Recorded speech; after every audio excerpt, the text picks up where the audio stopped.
कारगिल युद्ध को 24 साल बीत गए। जब युद्ध छिड़ा तो सैकड़ों वीर जवानों ने देश की सीमा की रक्षा के लिए अपने प्राण न्यौछावर कर दिए थे।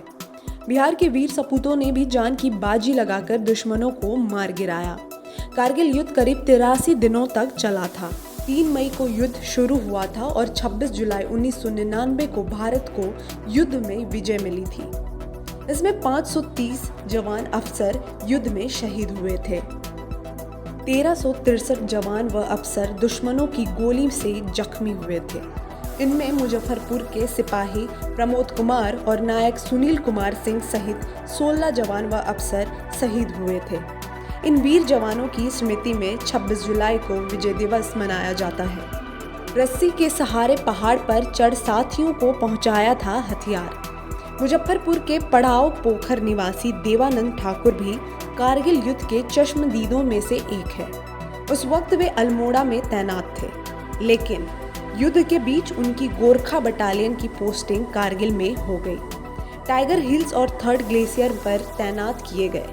वे लोग नीचे थे और दुश्मन हजारों मीटर ऊपर। कई यूनिट ऊपर युद्ध कर रही थी। देवानंद ठाकुर ने बताया कि वे लोग रात के अंधेरे में रस्सी के सहारे पहाड़ पर चढ़ते थे। हथियार, खाना, दवा और गोपनीय सूचनाएं लेकर जाते थे। कई बार तो रस्सी टूटी, गिरी, फिर वही काम करते थे। इसे लेकर देवानंद को ओपी कारगिल मेडल भी सम्मानित किया गया। साथ ही दर्जन भर से अधिक मेडल से अपने सेवा काल में नवाजे गए हैं।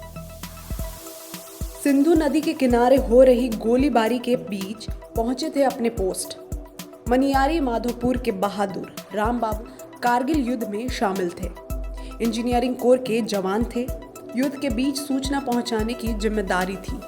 अपने पोस्ट से सिंधु नदी के किनारे और पहाड़ से होकर कारगिल के डाह बटालिक पहुंचे थे, जहां पाकिस्तान लगातार गोलीबारी कर रहा था। यह पहुंचने पर रेडियो फ्रीक्वेंसी के माध्यम से सूचना पहुंचाने का काम किया था।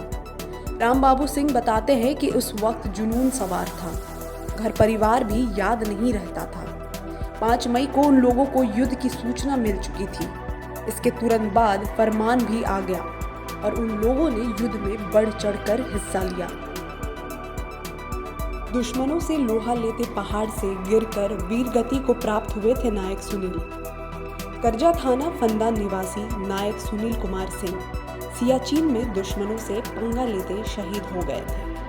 23 जुलाई को नायक सुनील कुमार सिंह सियाचिन ग्लेशियर पर दुश्मनों की ईंट से ईंट बजा रहे थे। इस बीच एक दुश्मन से पंगा लेने के दौरान पहाड़ के नीचे गिर गए और वीर गति को प्राप्त हुए। 3 दिन बाद उनका पार्थिव शरीर करजा के फंदा गांव पहुंचा था, जहां सैनिकों की सलामी के साथ उन्हें नम आंखों से अंतिम विदाई दी गई थी।